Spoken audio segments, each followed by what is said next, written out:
پینے کا خصوصاً تو 2 کے بعد ہی کھانے پینے کا اہتمام کیا جاتا ہے اور ہم اور آپ اسے دل سے قبول بھی کرتے ہیں. تو جب ایسا ہے اور یہ حقیقت ہے تو یہ محفل میلاد رسول ہے. یہ محفل میلاد رسول ہے اور آپ سمجھدار ہیں، دانشور ہیں.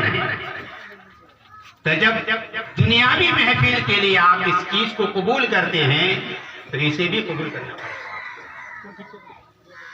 اس آیت کریمہ کی میں نے تلاوت کی ہے، وہ آیت مشہور ہے. اللہ تبارک و تعالیٰ ارشاد فرماتا ہے کلو نفس ذائقۃ الموت. اس کائنات میں جتنے جاندار ہیں، اللہ کی مخلوق میں جتنے جاندار اشیاء ہیں، سب کو مرنا ہے.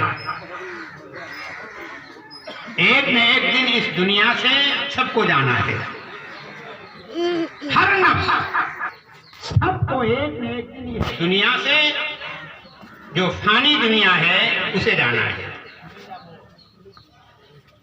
یہ قرآن مقدس کی وہ نص جو قطعی ہے اس سے ثابت ہے.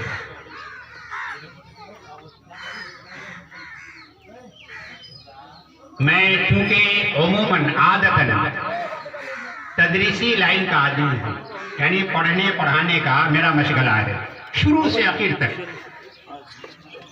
میں خطابت کی دنیا میں نہ آیا ہوں نہ آتا ہوں.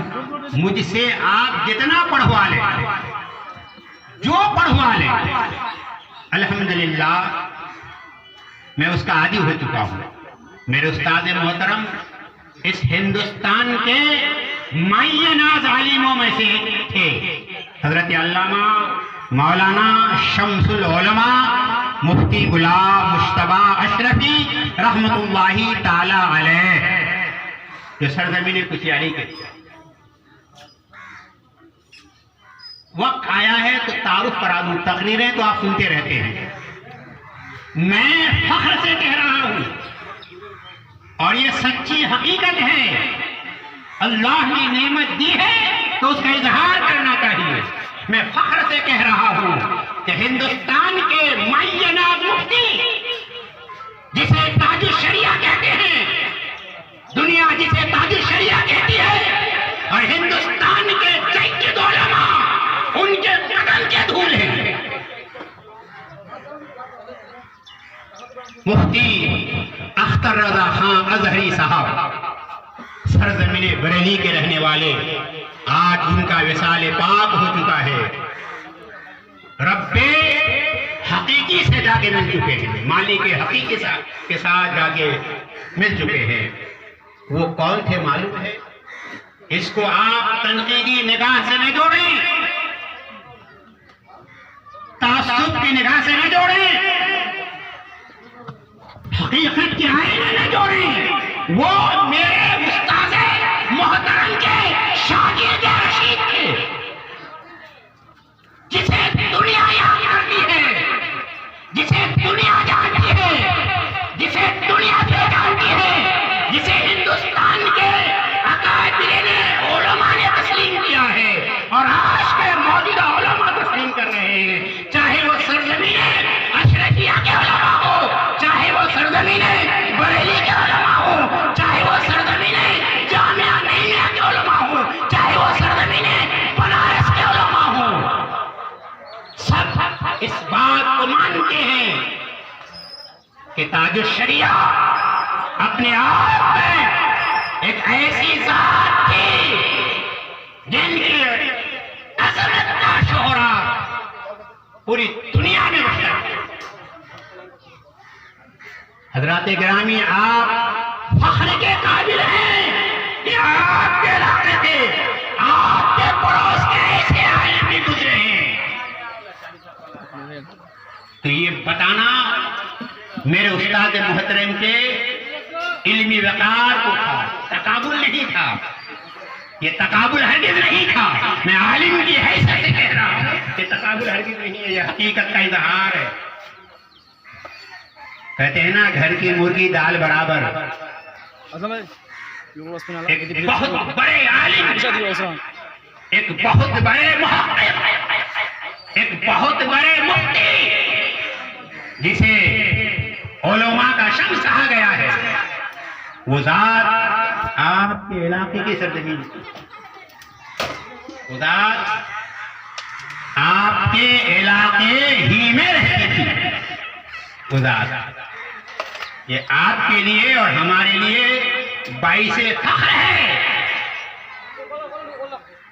اس لیے یہ بات آئی تو میں نے کہہ دیا آپ کے سامنے۔ بہرحال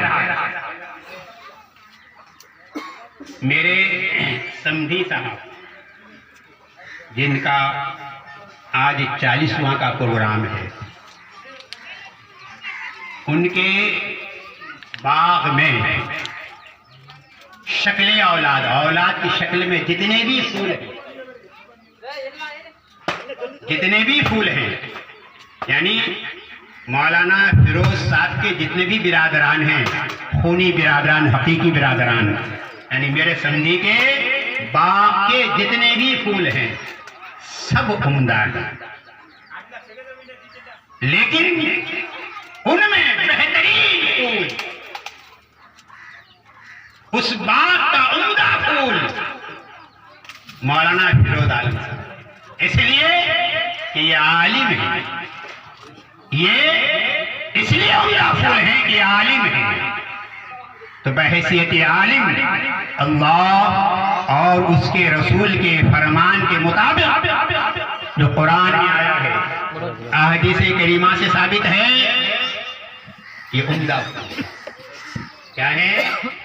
عمدہ پھول ہے۔ میں تعریف نہیں کر رہا ہوں، میں قرآن و حدیث کی روشنی میں اپنی بات آپ تک پہنچا رہا ہوں۔ پھول سب ہیں اور پھول قابل قدر ہے، پھول قابل قدر ہے، کہ ان کے جتنے برادران ہیں سب قابل قدر ہیں، لائق تحسین ہیں، لیکن عمدہ جنہیں ان برادران کو بھی فخر حاصل ہے بحیثیت عالم مولانا فیروز عالم۔ اب آئیے دلیل لیں آپ، تفصیل کا وقت نہیں ہے، علمی باتیں ہیں، تھوڑا سا برداشت کریں، سماعت کریں۔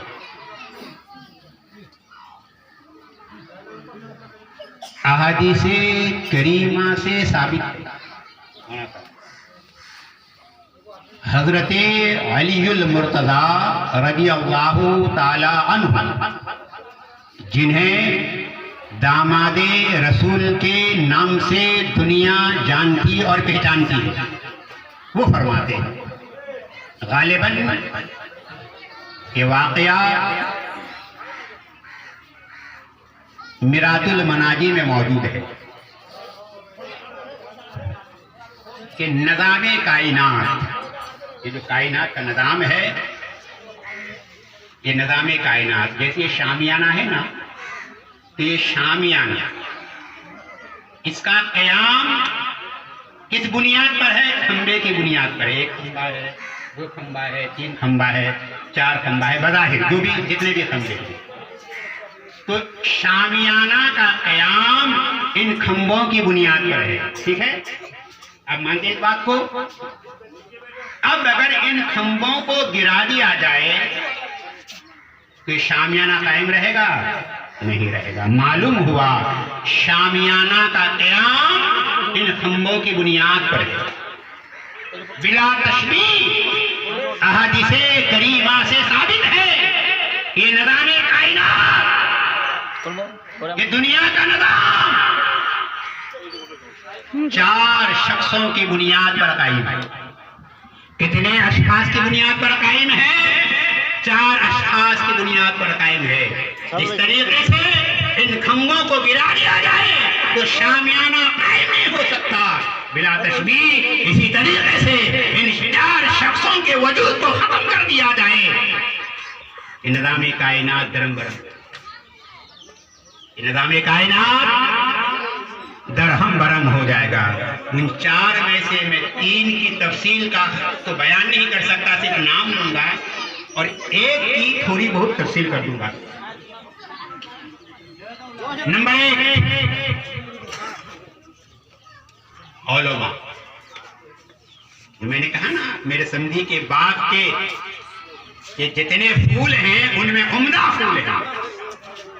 تو فرمایا کہ نظام کائنات جو قائم ہے علماء سے قائم ہے. علماء سے قائم ہے نظام کائنات. اب اگر علماء کو تھوڑی دیر کے لیے سائڈ میں کر دیا جائے, انہیں خاموش کر دیا جائے, انہیں روک دیا جائے, تو نظام کائنات میں فرق پڑ جائے گا. نظام کائنات میں فرق پڑ جائے گا. نمبر 2 امراء, جسے امیر کہتے ہیں, مالدار کہتے ہیں, غنی کہتے ہیں. اگر تفصیل میں جاؤں تو ایک کے بارے میں کم سے کم آدھا گھنٹہ لگے گا. میں تفصیل نہیں کروں گا, لیکن حدیث میں آیا ہے کہ امراء سے مراد, مالدار سے مراد, اغنیاء سے مراد, غنی سے مراد, دولت مند سے مراد وہ اغنیاء ہیں, وہ مالدار ہیں, وہ دولت مند ہیں جن کی دولت صرف دنیا میں خرچ نہیں ہوتی ہے بلکہ دین کے لیے بھی خرچ ہوتا ہے. وہ علماء مراد, اغنیاء مراد ہیں. آگے اور فقراء سے نظام کائنات, فقراء جو فقیر ہوتے ہیں, جس کی تعریف فقہی مسئلے میں احادیث کریمہ سے جو فقراء کو ثابت کیا گیا ہے کون فقیر ہیں کون مسکین ہیں, اس روشنی میں کہہ رہا ہوں. تو فقراء سے بھی یہ نظام کائنات قائم ہے, لیکن وہ فقراء, ہر فقراء نہیں جو آپ کے اور ہمارے دروازے پر آ جاتے ہیں اپنی حاجت کے لیے آپ کے دروازے پر اور ہمارے دروازے پر آ جاتے ہیں, وہ فقیر مراد نہیں ہے, وہ فقراء مراد نہیں ہے.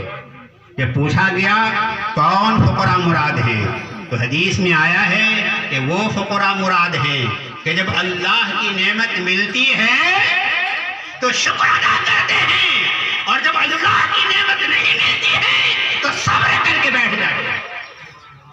شکوہ نہیں کرتے, شکایت نہیں کرتے, وابلہ نہیں کرتے, شور نہیں کرتے, گل نہیں کرتے, بلکہ صبر کا دامن لے کر کے بیٹھ جاتے ہیں, صبر کرتے ہیں. مولا نہیں ملا کوئی بات نہیں, مل گیا تیرا شکر ہے, نہیں ملا صبر کر کے بیٹھ جاتے.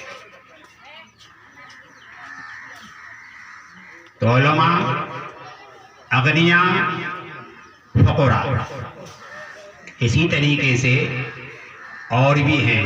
اب میں تھوڑا سا عالم کی طرف آ رہا ہوں, اس کے بعد اپنی تقریر ختم کر دوں گا.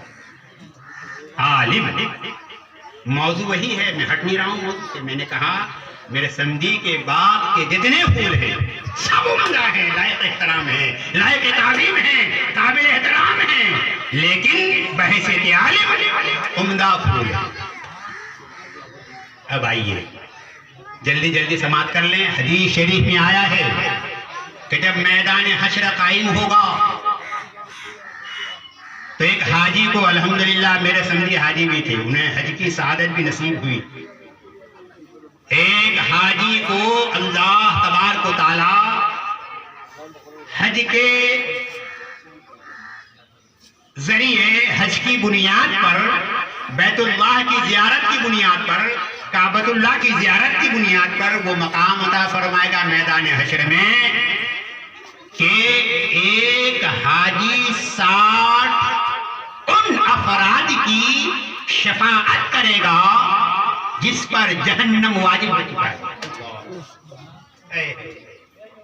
کیا بات ہے, کیا خوش قسمت وہ افراد ہیں, وہ اشخاص ہیں, وہ لوگ ہیں جنہیں سعادت حج نصیب ہوئی ہے.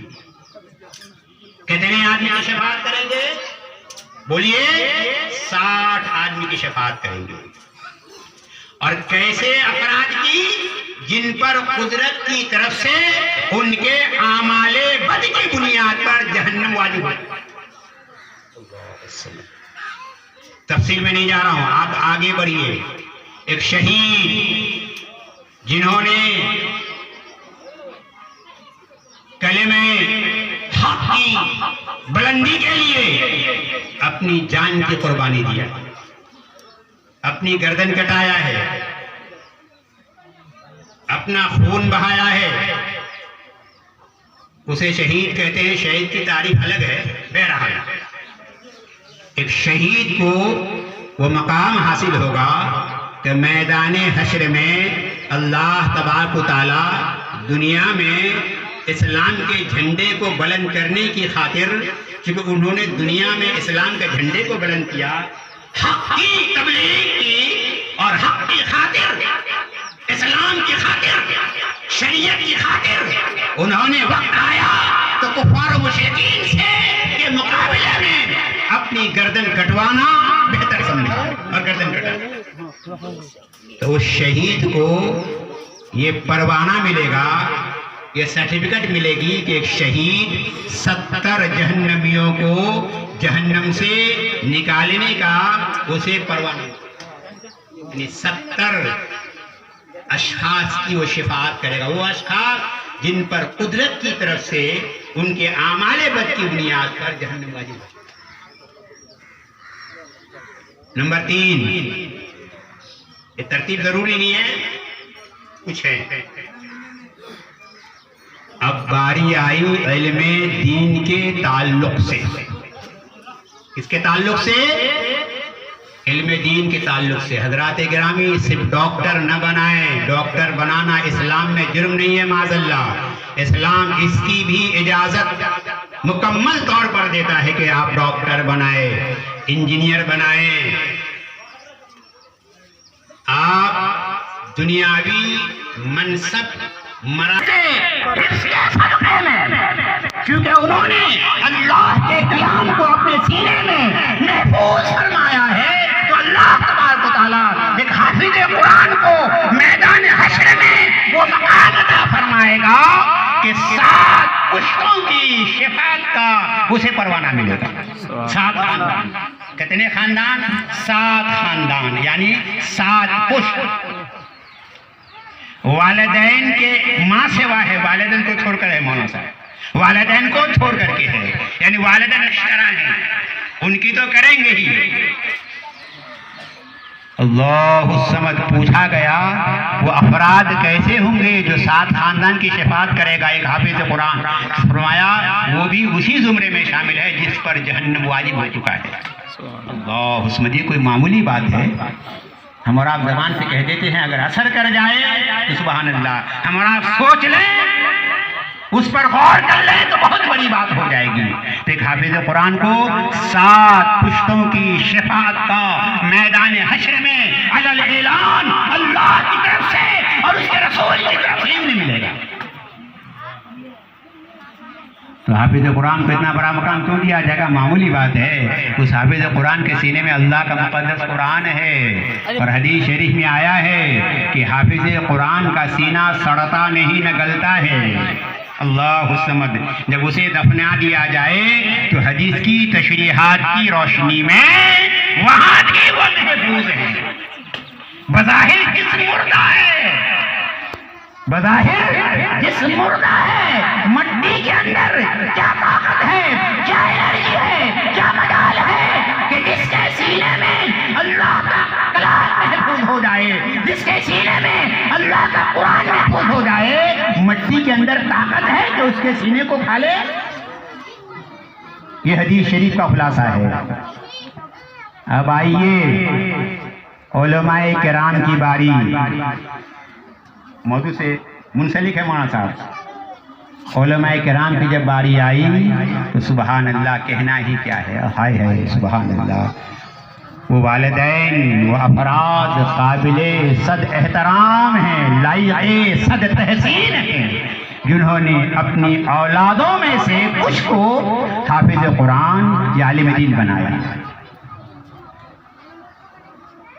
فرمایا کہ جب علماء کرام کی باری آئی تو حدیث شریف کا خلاصہ ہے کہ جب ایک شہید کی باری آئی تو 70 تک محدود کر دیا، جب ایک حاجی کی باری آئی تو 60 تک محدود کر دیا، جب ایک حافظ قرآن کی باری آئی تو 7 خاندان تک محفوظ کر دیا، لیکن جب علماء کرام کی باری آئی تو یہاں عدد کو ختم کر دیا گیا۔ لا تعالی بلا حساب و کتاب ایک عالم میدان حشر میں اسے شفاعت کا پروانہ دیا جائے گا، بلا تعداد جتنا چاہے اس کی مرضی پر شامل ہوگا۔ رب کہے گا میرے بندے تو نے علم سیکھا ہے، دنیا میں علم حاصل کیا ہے، آج تجھے تجھ پر چھوڑ دیا جائے گا، جتنا چاہے اپنی مرضی سے شفاعت کر دے۔ اللہ سمجھ، یہ ہے علماء کرام کا مقام، ایک عالم دین کا مقام، بے شمار لا تعداد شفاعت کریں گے۔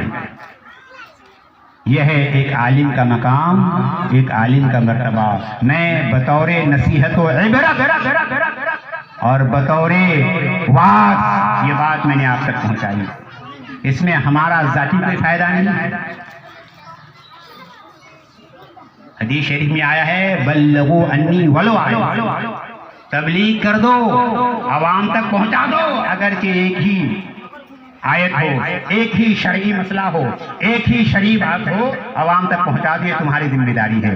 نائب رسول کی ذمہ داری ہے عوام تک تبلیغ کر دینا، اور ان کی ذمہ داری ہے اسے خلوصیت کے ساتھ سرے تسلیم خم کرتے ہوئے قبول کر لینا۔ اسی میں عافیت ہے، اسی میں نجات ہے۔ تو میرے سمجھی جو آج بظاہر اس دنیا میں نہیں رہے، اللہ تبارک و تعالیٰ ان کو جنت الفردوس میں مقام عطا فرمائے، ان کے گناہ صغائر اور گناہ کبائر کو اللہ تبارک و تعالیٰ اپنے حبیب کے صدقے میں معاف کر دے اور ان کے درجات کو بلند فرما دے، کروٹ کروٹ پل پل انہیں جنت نصیب عطا فرمائے۔ بڑے خوش نصیب تھے وہ کہ انہوں نے اپنے باغ میں سے جو پھول ہیں عالم کو چنا اور عالم بنایا۔ حضرات گرامی، کیونکہ کافی وقت ہو چکا ہے، خطابت تو ہمارے الحمدللہ علاقے میں ایک سے ایک عالم ہیں، ایک سے ایک مقرر ہیں، ایک سے ایک خطیب ہیں، ہم لوگ تو پڑھنے پڑھانے والے آدمی ہیں۔ بہرحال پھر کبھی موقع ملے گا تو بات آپ تک پہنچاؤں گا۔ میں آپ کے جذبات کو، آپ کی ظاہری یا باطنی بے چینی کو سمجھ رہا ہوں، اور مناسب یہ بھی ہے کہ زیادہ طول نہ دیا جائے، کیونکہ ایصال ثواب کی خاطر جو ہے وہ ایک نیاز کا بھی اہتمام کیا گیا ہے، اور وہ نیاز بھی تقسیم ہوگی، کھانے کی شکل میں آپ کو تناول بھی فرمانا ہے۔ اس لیے بہتر یہ ہے، مناسب یہ ہے کہ کسی اور موقع پر انشاءاللہ مولا تعالیٰ میں اپنی بات آپ تک پہنچانے کی کوشش کروں گا۔ بس صرف 1 منٹ آپ برداشت کریں، 1 منٹ۔ دیکھیے، جو چہلم ہے، دسواں، تیجا، برسی اور آج چہلم کا پروگرام ہے، یہ صاف صراحت ہے۔ ہمارے مجدد اعظم امام احمد رضا خان فاضل بریلوی نے صاف صاف واضح فرما دیا ہے کہ اگر بطور ضیافت مہمانداری، جیسے نوشہ رونمائی میں، ہردی میں، منگنی میں، شادی میں جو خصوصی دعوت دی جاتی ہے، بذریعہ کارڈ آپ کو آنا ہی ہے، ہمارے گھر کو رونق بخشیں آپ آ کر کے، اگر اس نیت سے ہے تب تو منع ہے، اور اگر نیت یہ ہے کہ ایصال ثواب ہو، نیاز ہو، دعوت ضیافت مقصد نہیں ہے، یہ بہتر بات ہے، یہ عمدہ بات ہے، سب کھا سکتے ہیں، ایک بڑا مالدار بھی کھا سکتا ہے، ایک درمیانی طبقے کا آدمی بھی کھا سکتا ہے، اور فقیر غریب مسکین تو کھائی۔ یاد رکھیں میرے جملے کو، اگر بطور ایصال ثواب ہے تو حرام نہیں ہے، ناجائز نہیں ہے۔ اور میں سمجھتا ہوں کہ میرے داماد حضرت علامہ مولانا فیروز عالم صاحب عالم ہیں، ظاہر سی بات ہے دل کے نیا کھانے میں ایصال ثواب ہی کی نیت ہے، ایصال ثواب ہی کی نیت ہے، نیاز ہی کی نیت ہے۔ جس طریقے سے نیاز میں سب جا سکتے ہیں، سب کھا سکتے ہیں، اسی طریقے سے اس میں کوئی حرج نہیں ہے۔ ایک ایصال ثواب کرنا مقصد ہے۔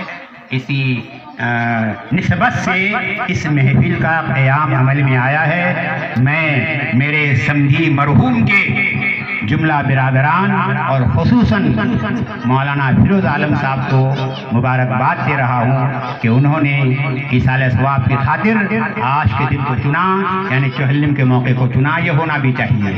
اللہ تبارک و تعالیٰ ان کے درجات کو بلند کرے۔ اور حدیث شریف میں آیا ہے کہ کچھ چیزیں ایسی ہوتی ہیں جو مرحوم کو برابر بطور ثواب پہنچتی رہتی ہیں، وہ ختم نہیں ہوتا، وہ ثواب کبھی ختم نہیں ہوتا۔ اگر آپ اپنے والد مرحوم کے نام سے، بھائی مرحوم کے نام سے کچھ روپے دے دیے تو یہ صدقے جاریہ نہیں ہے، کھانا کھلا دیے، صدقے جاریہ نہیں ہے۔ صدقے جاریہ تو تین چیز ہے جو قیامت تک جاری ہے، تین چیز ہے۔ ان میں سے ایک عمل، ایک چیز یہ بھی ہے کہ جو مرحوم دنیا سے چلا گیا، جو شخص دنیا سے چلا گیا اور پیچھے نیک اولاد کو چھوڑا، کہ ان کے مرنے کے بعد ان کے لیے برابر ایصال ثواب ہے، وہ صدقے جاریہ۔ نیک اولاد کیا ہے؟ صدقے جاریہ ہے، تو ان کے مرنے کے بعد برابر ایصال ثواب کرتے رہیں۔ نیک اولاد، اولاد بد نہیں، بری اولاد نہیں۔